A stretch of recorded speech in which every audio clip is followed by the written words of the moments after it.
হাতার মুখে রাবার বা এলাস্টিক কিভাবে আমাদেরকে সেটিং করতে হবে একদম সহজভাবে শেয়ার করব। প্রথমে কিন্তু রাবারের মাপটা আমাদেরকে নিতে হবে। আপনি যার জন্য তৈরি করবেন তার হাতার মুখের মাপটা যেটা হবে সেটাকে 2 ভাগ করে 1 ভাগ নেবেন।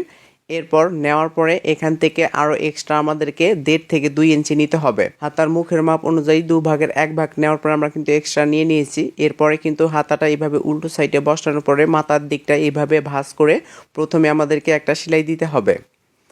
তো দেখুন এভাবে সেলাইটা হওয়ার পরে এরপর কিন্তু রাবারটা এইভাবে বসিয়ে নিব। এরপর ভাঁজটা দিয়ে নিব। এই ভাঁজটা কিন্তু রাবার থেকে একটু বেশি করে নিতে হবে। এরপর রাবার এবং কি কাপড় অনুযায়ী এভাবে প্রথমে আটকানো একটা সেলাই দিবেন। এরপর এভাবে ভাঁজ করে নেবেন। একটু বেশি করে ভাঁজ দিবেন যাতে করে কোনোভাবে রাবারের উপরে সেলাইটা না পড়ে।